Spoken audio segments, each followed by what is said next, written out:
Should I buy a Volkswagen TDI to save on MPGs and put money in my pocket? We're going to find out today. Let's get started.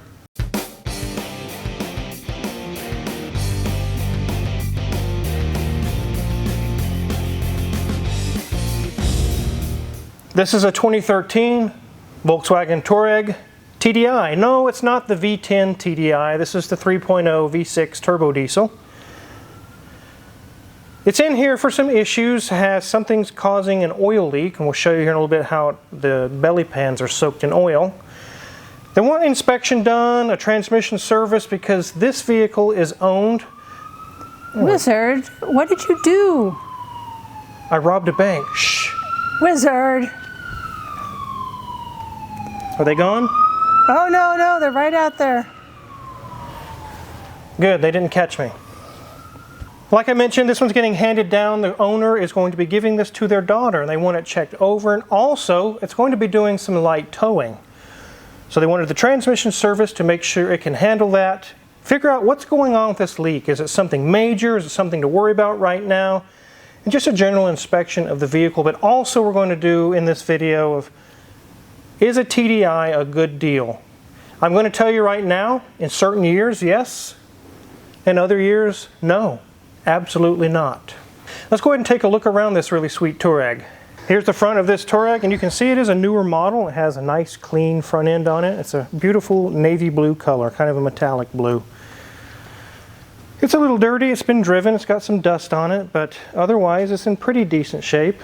And you have to keep in mind it's going to be a hand-me-down, so no, it's not going to be showroom condition.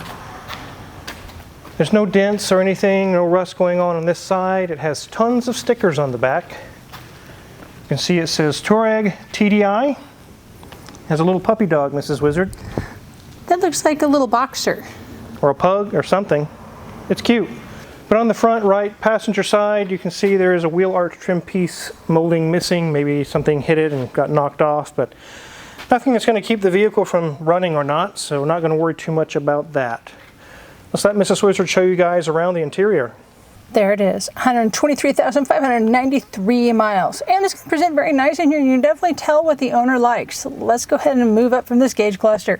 And we see we've got a bear, we've got a seal, a walrus, a whale, and of course, Scooby. Okay. Definitely have a thing for animals. Moving down, you'll see that we've got a nice little dog resting in our air vent. Got a nice infotainment system and very easy to control, dual climate control in the vehicle as well. So move down, you'll see this got a very simple gauge selector. Got a little spot to put a few coins in there, and how we can change. We want the transmission if we want on-road or off-road. As we look at the seat, it is a brown leather, and they have a nice little cell phone holder there as well that goes to the windshield, but it isn't installed at the moment. But seats are looking good. Nice brown leather that's in good shape. Door card is in amazing condition as well. No cracks or anything, nothing tearing apart, even with this many miles on the vehicle. Back seat in good condition as well, more brown leather, and as we look up, you'll see that obviously maybe some birds have been playing around with, target practice on that panoramic roof, but there is a cloth cover over it right now. It definitely makes an interesting view. That, or maybe the owner likes cheetahs. If we look here, oh look, it's the inverse version of the Car Wizard. There's Bob Ross.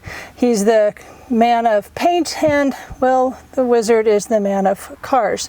They just have hair in different sides of their head. Here we are at the steering wheel again, looking good. Simple controls on there, nothing crazy, no tears, no heat blisters, anything like that. It's looking really good. Enough of this interior talk. Let's look under the hood. As a parent, I want to make sure my kids' cars are in good condition and also safe. And speaking of car problems and problems in general, it's always frustrating when your car is running great and all of a sudden something breaks like this and totally shuts you down. Life is just that way. When life has you down, you know what you need to do to fix it. When you have a problem with your car, you send it to your mechanic. When you cut your finger open, you hurry to the emergency room. When you found yourself in a situation you just can't figure a way out and you really need someone to help you through a really rough patch, there's a solution for that too. That's talking to a therapist. I've been married to Mrs. Wizard for over 20 years, and I wish I could say that it's always been perfect. Luckily, our good times greatly outnumber the bad times, but during those few rough patches, it would have been nice to have someone to help us through it. Today's video is sponsored by BetterHelp. They have over 30,000 licensed therapists ready to listen to you and give you helpful, unbiased advice. It's so easy. Just go to my site, betterhelp.com/carwizard, and answer a few questions about how you feel about how you'd like to have therapy. Phone, video, chat, or messaging. That's it. They usually have a match for you within 48 hours. Now, if you have any questions about the brand, like how therapists are licensed and vetted, how the brand handles customer privacy, or even therapist compensation, I've included a link in the description below that goes into all these questions and more. Please check that out. Don't let life keep you down. Let BetterHelp connect you to a therapist who can support you, all from the comfort of your own home. Visit betterhelp.com/carwizard or choose CarWizard during sign up and enjoy a special discount on your first month. Don't forget that link and other important information is in the description below. Now let's get back to this Volkswagen. Let's go ahead and get this open. What do we have under the hood? We have a 3-liter V6 turbo diesel, or TDI. This one's actually a pretty decent engine. It's just the emissions that make these a problem. This one has 240 horsepower and 400 pound-feet of torque. You can expect about 20 miles per gallon in the city and right at 30 on the highway, and average about 23, 24. The problems on this vehicle are not on top up here. We just wanted to show you what the engine looks like. We have the cover off. The problems are underneath on this vehicle. We definitely wanted to share with you what kind of engine it is, some of the things you can expect, and miles per gallon. Let's go ahead and get this thing up in the air.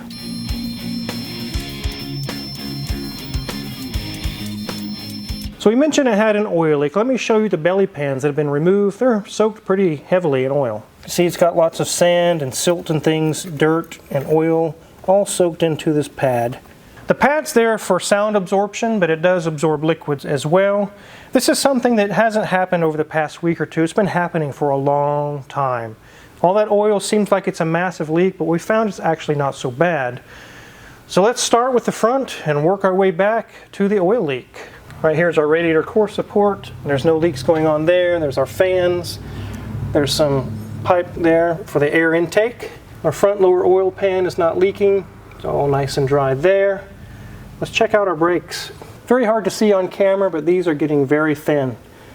They are definitely time for new pads. The customer was questioning that, and the fronts definitely need pads. And probably rotors as well. So it's definitely time for a brake service.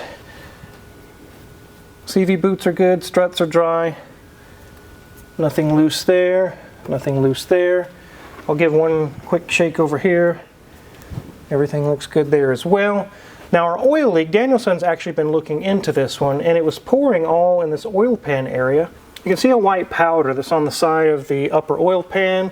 And Danielson cleaned the area, put the trace powder, and we found nothing there, but let me show you where it is coming from. Wizard, you mentioned trace powder a second ago. What is that? So what that is you clean the area really good, and you spray this trace powder on, and it's really white, bright white. And anything that leaks, even a small drop, it'll show up really well. We didn't find anything around the bolts or anything like we were hoping, but we did find an oil leak right here. You can see it's starting to form a drip right now. It's coming from all the way up around the bell housing area. So what that is likely the upper oil pan gasket is leaking. It could be a rear main seal and it's stringing it out and slowly dripping its way down. We'll have to get a camera in there and really look into it, but either way it could be very, very expensive to fix. And the oil leak is so small, it's so tiny. It's very likely we could clean all this up and it could take a year or two before it became a problem again. So is it worth possible thousands of dollars tear down? I wouldn't say that it probably is at this time. We'll let the customer make that call when we present it to them. Here's our transmission. Everything looks dry there. Here's our front drive shaft. Our rear mount, it looks okay. It's not touching here, so it's still doing good. This is our transfer case. No leaks going on there. Rear drive shaft, looking pretty good. You see this weird little ringed thing here? This is part of the emission systems. There is tons of emissions parts on these newer diesel engines. All these parts can be so expensive. The engines themselves aren't so much the problem. It's the newer car emissions. Anything on here, there's DPF, there's sensors, there's injectors, there's so many things going on. I think someone quoted one time in a class I took with at the time the Power Stroke 6.7 came out. The entire emission system, if it had to be replaced, was $27,000. So there's where you get into trouble with newer diesels. Not so much the engine, but the emission system. That is the problem. Here's the back part of a rear drive shaft, fuel tanks, and make it back to our differential. Everything looks good. I don't see any CV shaft leaks. Again, our brakes are pretty thin. They're getting pretty thin in the back as well. Struts are dry. Sway bar link is good. Nothing loose there.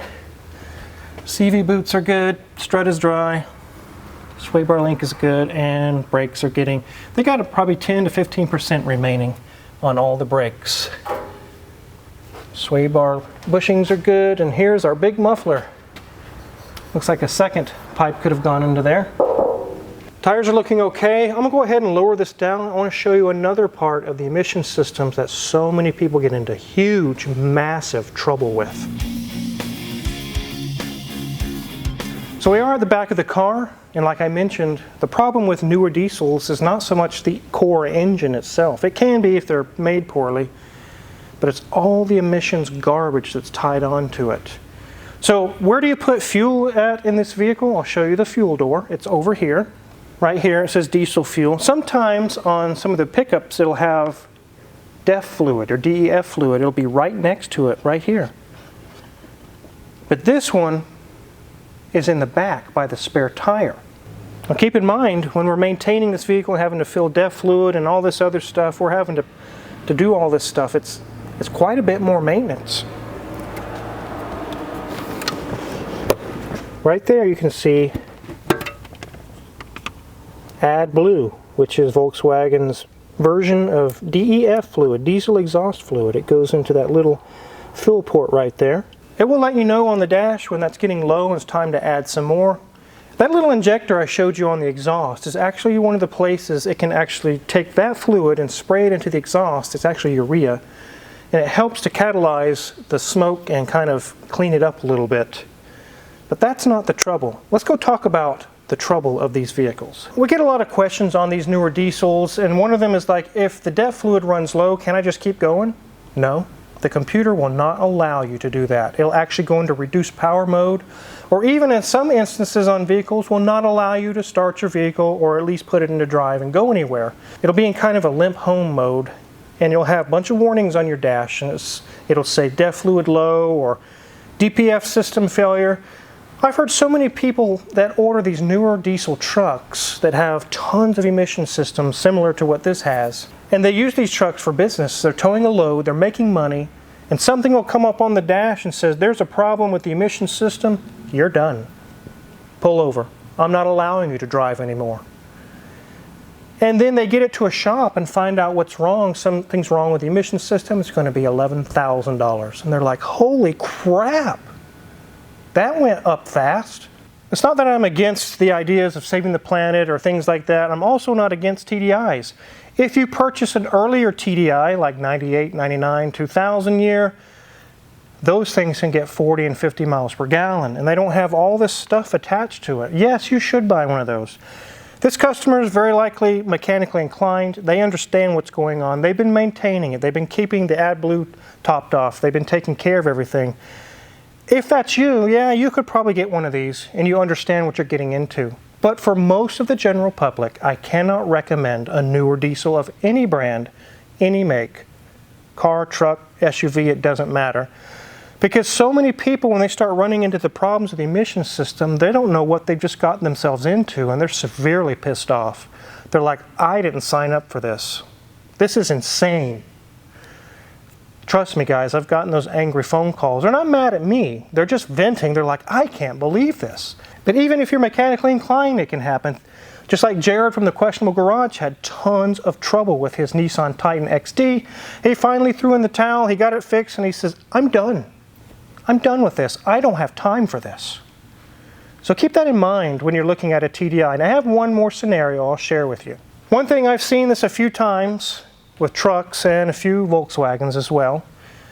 The AdBlue or the DEF fluid that's supposed to go in the back, someone who's uninitiated or doesn't understand how the system works, they think that the AdBlue or the DEF fluid is a fuel additive. So they open their gas cap, or fuel cap, I should say, on this model, and in goes the DEF fluid in the fuel inlet, where it should be going in the AdBlue port in the back.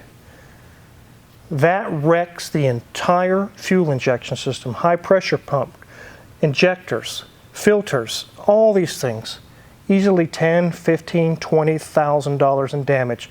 All because you put the wrong fluid in the wrong hole. If you don't have time for that, then you probably should not look at any newer diesel. Now, obviously this customer understands the mechanics of this vehicle. They understand what they got themselves into, and the daughter very well does as well. If there's any issues, the father will probably likely say, let's get it taken care of like they have here. Let's get it looked at. They understand what they're getting into. But don't just go to a car lot and blindly just purchase a newer TDI or diesel vehicle thinking that it's like yesteryear's diesels. They are totally not. And you could really have your bank account cleaned out to zero if you don't know what you're doing. Thinking of that story I just told you about putting DEF in the fuel tank, I actually had a farmer many years ago when I worked at a shop near Halstead that did that. His engine just stopped.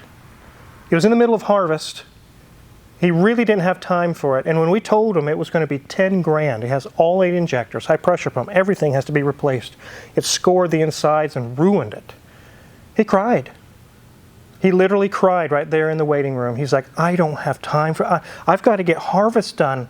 What am I going to do? And he's literally crying. I get emails a lot, should I buy this newer 2018, 2020 diesel? Unless you understand what you're getting into, probably not. If you're curious what kind of tools we're going to use to work on this vehicle or any other vehicle in the shop, check our Amazon affiliates link in the description below. We get a small cut if you purchase anything, we really appreciate it. And make sure to hit the subscribe button here because we have so many more cool videos to come. Thanks for watching.